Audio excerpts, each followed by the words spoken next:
Welcome, student. In Indian economy, in the last lecture, we will discuss about unit number 1, in which the meaning of developed and developing economics. So, in the last lecture, we will discuss about that what is the meaning of developed economy, or we can say developed country, and what is the meaning of underdeveloped country, or we can say developing country. So, in the last lecture, we were discuss this. So now today we have to discuss about the key difference between developed and developing countries. It means developed countryમાં શું difference છે અને developing કન્ટ્રીમાં શું difference છે એ આપણે આજે જોવાના છીએ. સો બોથ ટાઈપ્સ ઓફ ડિફરન્સ, બે પ્રકારના ડિફરન્સ છે અહીંયા. એક ડિફરન્સ છે એ જનરલી સેન્ટેન્સીસમાં છે, જ્યારે બીજો ડિફરન્સ જે છે એ જ સેન્ટેન્સીસને આપણે અહીંયા એઝ અ ડિફરન્સમાં, જેમ બેઝિક ડિફરન્સ આપણે મેન્શન કરતા હોઈએ છીએ એ રીતે, કે પોઈન્ટ્સ છે ડેવલપ્ડ કન્ટ્રી અને ડેવલપિંગ કન્ટ્રી.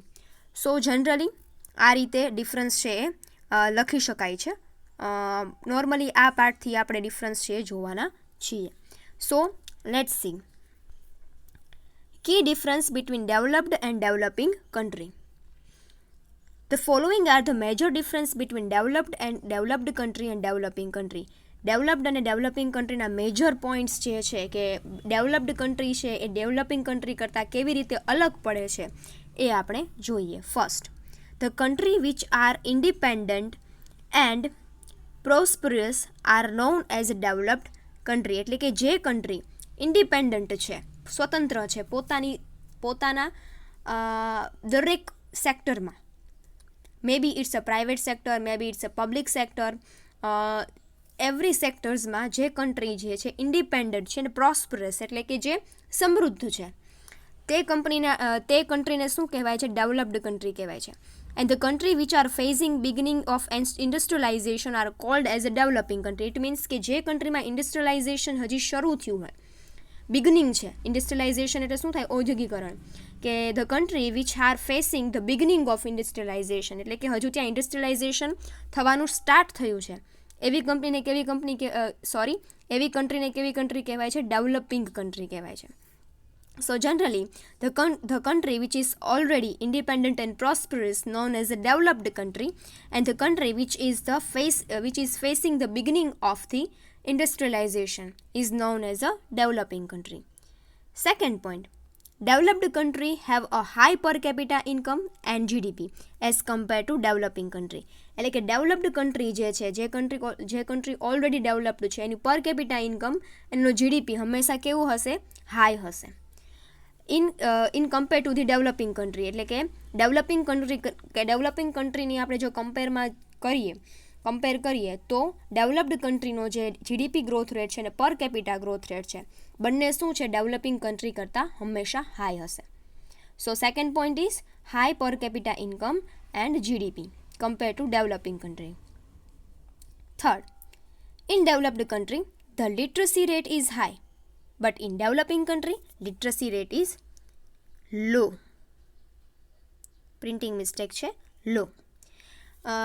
લિટરસી રેટ એટલે શું? લિટરસી રેટ એટલે સાક્ષરતાનો દર, બરાબર. લિટરસી રેટ મીન્સ શું થાય? સાક્ષરતા દર. In developed country literacy rate is high and in developing country literacy rate is law. Here is the printing mistake. So in a developed country literacy rate is high એટલે કે સાક્ષરતાનો દર વધારે છે. Developing કન્ટ્રીમાં લિટરસી રેટ છે કેવો છે? ઓછો છે. It means it's low. Fourth, developed country have good infrastructure and better environment in terms of health and safety. જો આપણે health and in terms of if we consider the health and safety measures in the developed country, there is a good infrastructure for health and safety and better environment for health and safety. For the health and safety, developed કન્ટ્રીમાં સારું એવું infrastructure, better environment હોય છે, which is absent in the developing country. It means developing country જે છે એમાં health sector માટે good infrastructure, good environment provide થતું નથી compare to developed country. So developed country જે છે એક સારું એન્વાયરમેન્ટ પ્રોવાઈડ કરે છે for the health and for the safety. For the safety purpose, for the health purpose, developed country provide good infrastructure and better environment. Which is absent in the developing country. ખાસ કરીને developing કન્ટ્રીમાં આ બાબત છે ઓછી જોવા મળે છે. Fifth, developed country generate revenue from the industrial sectors. એટલે કે ડેવલપ્ડ કન્ટ્રી છે એનું રેવન્યુ છે કયા સેક્ટરમાંથી આવે છે? Industrial sector. It means developed country છે ત્યાં ઇન્ડસ્ટ્રીયલાઇઝેશન, ત્યાં કંપનીઓ છે વધારે હોય છે. In the developed country there are more industries are working, so their revenue is more better than the agriculture sector or service sector. Service sector અને agriculture sector કરતાં ઇન્ડસ્ટ્રીયલ સેક્ટરમાંથી જે રેવન્યુ મળે છે ખૂબ ઇન્ક્રીઝ, ખૂબ હાઈ હોય છે. Consequently developing country generate revenue from the service sector. So I told you that in the developing country is mostly based on the agriculture sector and service sector. So the developing country generate the revenue from the service sector. Most probably service sector માંથી દેશને income વધારે થાય છે developing કન્ટ્રીને. Developing કન્ટ્રીઝને કયા સેક્ટરમાંથી? તો કે ભાઈ service સેક્ટર્સમાંથી વધારે ઇન્કમ એ મેળવે છે. જ્યારે ડેવલપ્ડ કન્ટ્રી છે એ ઇન્ડસ્ટ્રીયલાઇઝડ સેક્ટરમાંથી, જ્યાં ઇન્ડસ્ટ્રીયલાઇઝેશન વધારે હોય એ કન્ટ્રી છે એ રેવન્યુ પણ એમાંથી વધારે મેળવે છે. એટલે કે દેશની ઇન્કમ પણ કયા સેક્ટરમાંથી વધારે થાય છે? ઇન્ડસ્ટ્રીયલ સેક્ટરમાંથી. So fifth point is revenue generation.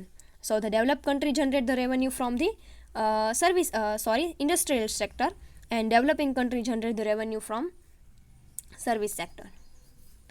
Sixth point, the developed country, the standard of living of people is high because their income is also high, their per capita income is also high. તો obvious છે કે એનું standard of living પણ કેવું હોવાનું? High હોવાનું. Which is moderate in developing country. In developing country, per capita income is very low. So their standard of living is also a moderate. Moderate means middle. It's in the stage of middle. Standard of living છે developing કન્ટ્રીમાં middle સ્ટેજમાં છે. But if we see that the developed country have a standard of living is very high because their per capita income is also very high. Also, other factors like the safety measures we discuss in the fourth point, that developed country provide good infrastructure and good environment facility for the health purpose, for the safety purpose. So their standard of living is also high. If we are comparing with the developing country has a moderate standard of living. It means a middle standard of living. They are not a high standard of living. They have not high standard of living. So the developed country has a high standard of living. In the developing country, standard of living is middle, moderate. Seventh point, the resources are effectively and efficiently utilized in the developed country. Utilized means શું? એનો ઉપયોગ થવો. Whatever the resources is available for the production, the resources are utilized very effectively. એટલે બહુ અસરકારક રીતે, efficiently એટલે કે કરકસરથી. Resources are utilized effectively and efficiently. Both અસરકારક રીતે ને ખૂબ maximum utilization થાય છે રિસોર્સિસનું in the developing country for the production purpose. On the other hand, the proper utilization of resources is not done in the developing country. If we consider the developing country not utilize their resources for the maximum possible way. જેટલું possible વેમાં તમારા resources યુટિલાઇઝડ થવા જોઈએ એટલા પ્રમાણમાં resources યુટિલાઇઝડ થતા નથી. It is also કહેવાય ને કે ડિફરન્સ જોવા મળે છે યુટિલાઇઝેશન ઓફ રિસોર્સિસમાં. 8th point, in developed country the birth rate and death rate are low, whereas in developing country the both rates are high. So if we consider that the developed country have a good facility for health, safety, so their birth rate and death rate is very low, right? Birth rate and death rate છે એ low હોય છે because they provide a good infrastructure for the health and safety purpose, whereas in a developing country both the rates are high. એટલે કે death rate પણ high છે અને birth rate પણ high છે because they are not providing a proper facility for controlling the birth rate and death rate. So that's why બંનેમાં death rate અને birth રેટમાં છે એ ડિફરન્સ જોવા મળે છે. So here we were discuss the difference between developed and developing country in the sentence form. In the next step, in the next topic, this is given into a table form. Table form જેમ આપણે ડિફરન્સને mention કરીએ છીએ, બરાબર, જે રીતે actually difference છે એ આપણે કરતા હોઈએ છીએ, તફાવત લખતા હોઈએ છીએ, એ રીતે હવે આપણે જોઈએ. So first column is for the basis of comparison, કે કયા બેઝ ઉપર આપણે ડેવલપ અને ડેવલપિંગ કન્ટ્રીનું કમ્પેરિઝન કરીએ છીએ. So first column is basis of comparison. Second is developed country, એટલે કે જે સેકન્ડ કોલમમાં પોઈન્ટ્સ છે ડેવલપ્ડ કન્ટ્રીના છે, અને થર્ડ કોલમમાં જે પોઈન્ટ્સ છે ડેવલપિંગ કન્ટ્રીના છે. So first of all we will start from the meaning. Meaning, in the developed country, a country having an effective rate of industrialization and individual income is known as developed country. એટલે કે જે કન્ટ્રીનું ઇન્ડસ્ટ્રીયલાઇઝેશન ખૂબ વધારે હોય, it means જે કન્ટ્રીમાં ઇન્ડસ્ટ્રીનું પ્રમાણ વધારે હોય એ કન્ટ્રી છે. સાથે સાથે ઇન્ડિવિડ્યુઅલની ઇન્કમ પણ કેવી હોય? સારી હોય. Per capita income we know what is the meaning of per capita income, એટલે કે એક પર્ટિક્યુલર ઇન્ડિવિડ્યુઅલ જે વ્યક્તિ જે કન્ટ્રીમાં રહે છે એની પોતાની ઇન્કમ જો વધારે હોય, it means this country is known as a developed country. A country having effective industrialization, એટલે કે જ્યાં ઇન્ડસ્ટ્રીયલાઇઝેશન ખૂબ હાઈ રેટમાં હોય છે, સાથે સાથે ઇન્ડિવિડ્યુઅલની ઇન્કમ પણ કેવી હોય છે? હાઈ હોય છે. એવી કન્ટ્રીને ડેવલપ્ડ કન્ટ્રી કહેવાય છે. Whereas in a developing country is a country which has a slow rate of industrialization and low per capita income. So here the industrialization rate and individual income rate both are high in the developed country, whereas in developing country industrialization rate is very slow and also the low per capita income. It means industrialization slow હોય અને per capita income low હોય એવી કન્ટ્રીને આપણે developing country કહીએ છીએ. Second points, unemployment and poverty. So in a developed country unemployment and poverty છે એ કેવી હોય છે? ઓછી હોય છે. It means low. The level of unemployment and poverty is very low in a developed country, where as in developing country the poverty and unemployment situation is high. Okay, so it is a very simple point. We can simply explain that unemployment and poverty is very low in the developed country and very high in the developing country. Okay, next, rates. Which rates? So first of all we will see developed country.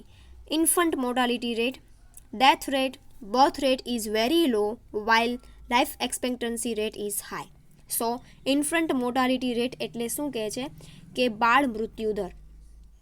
Infant mortality rate is very low, death rate is also low, birth rate is also low, and while the life expectancy rate એટલે કે જીવવાનો કહેવાય ને જીવન ધોરણનો દર તો એ પણ કેવો હોય છે? હાઈ. એ શું કામ હાઈ હોય છે? તો કે we know in the developed country provide a good health facility, right? So when the facility for the health is provided properly, so you can get all the advantages for the safety of your health. તમારી હેલ્થની safety માટે તમે બધા જ પ્રકારના advantages લઈ શકો છો. તો તમારી જો જે તે કન્ટ્રીની હેલ્થ ફેસિલિટીઝ સારી હોય, જો હેલ્થ ફેસિલિટી સારી હોય, પ્રોપર ટાઈમે પ્રોપર તમને ટ્રીટમેન્ટ મળે છે, અને that's why the death rate is also very low, and that's why the birth rate is also very low, and that's why the life expectancy rate is also high. It means કે તે દેશના લોકોનું આયુષ્ય પણ કેવું હોય છે? વધારે હોય છે, બિકોઝ તેમને પ્રોપર ટાઈમે પ્રોપર હેલ્થ ફેસિલિટીઝ પ્રોવાઈડ થાય છે એટલા માટે. while in the developing country high infant mortality rate એટલે કે બાળ મૃત્યુ દરનું પ્રમાણ વધારે છે, death rate and birth rate is also high, along with the low life expectancy, એટલે કે તમારી life expectancy પણ કેવી છે? low છે in the developing country. So we can simply bifurcate that in the developed country all the rates are very high, like a life expectancy rate is also high, mortality rate, infant mortality rate is also high, death rate and birth rate is also infant mortality rate and death rate both are low, but life expectancy high. Here in this developing country, infant mortality rate, death rate and birth rate is high, but life expectancy is very low. Then fourth point, living condition, એટલે કે ત્યાંના લોકો છે એનું જીવન ધોરણ, એમનું lifestyle છે એ કેવી હોય છે? સો in the developed country living condition of the developed country is good. It means કે they are living in the very good position, સારી એવી પોઝિશનમાં તે લોકો રહે છે. while in the developing country moderate means middle. in the developing country ત્યાંના લોકો છે એની લિવિંગ કન્ડિશન મોડરેટ હોય છે, મિડલ ક્લાસની હોય છે.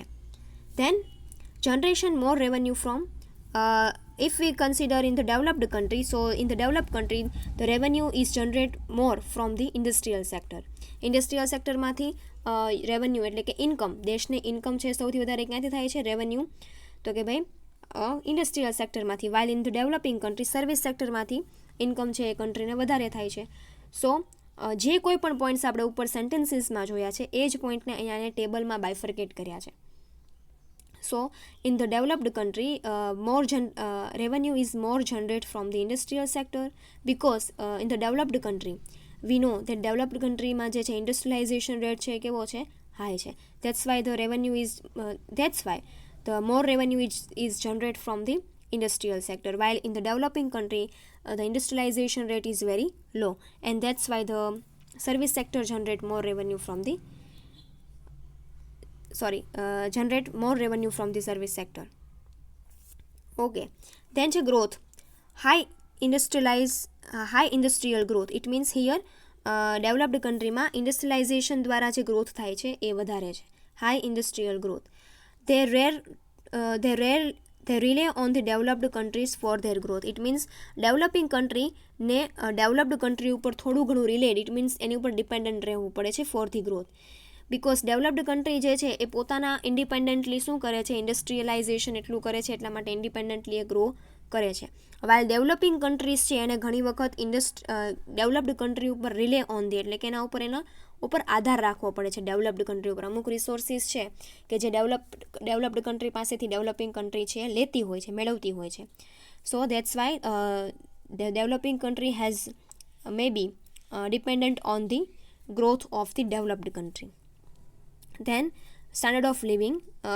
સ્ટાન્ડર્ડ ઓફ લિવિંગ એટલે શું? ત્યાંના લોકોનું સ્ટાન્ડર્ડ કેવું હોય છે લાઈફ જીવવાનું?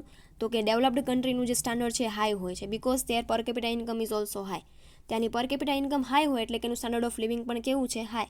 While we were discuss about the developing country, their standard of living is low. તેનું સ્ટાન્ડર્ડ ઓફ લિવિંગ કેવું છે? ઓછું છે, લો છે. Then distribution of income. Specially distribution of income in the developed country equal, એટલે કે દરેક class હોય, મિડલ ક્લાસ છે, લોઅર ક્લાસ છે, એવું બાયફર્કેશન ડેવલપ્ડ કન્ટ્રીમાં બહુ ઓછું જોવા મળે છે. ઇટ મીન્સ તેનું ઇક્વલ ડિસ્ટ્રીબ્યુશન છે. શેના માટે? તો કે wealth and income and wealth માટે. દરેક ઇન્ડિવિડ્યુઅલ પર્સનની જે ઇન્કમ છે એ મોસ્ટ પ્રોબેબલી ઇક્વલ હોય છે. While in the developing country inequal એટલે શું થાય? અસમાન હોય છે. દરેક એટલા માટે જ આપણા કન્ટ્રીમાં, ખાસ કરીને ડેવલપિંગ કન્ટ્રીમાં 3 પ્રકારના ક્લાસ જોવા મળે છે: લો ક્લાસ, મિડલ ક્લાસ ને કહેવાય ને કે રીચ ક્લાસ. શું કામ? તો કે દરેક કન્ટ્રીના દરેક ઇન્ડિવિડ્યુઅલ પર્સનની ઇન્કમ ઇક્વલ હોતી નથી. સો that's why developing country have unequal distribution of income. And last, factor of production. Equally utilized. It means in the developed country, they utilize their resources in very effective way. All the resources are utilized very effectively. While in the developing country, resources are not utilized effectively. It means ineffectively utilized. Proper way માં જે રિસોર્સિસનું utilization થવું જોઈએ એ developing કન્ટ્રીમાં થતું નથી. That's why it's known as ineffectively utilized. So normally you can explain in the both terms. You can explain the difference in sentence form also. You can explain the difference in table form also.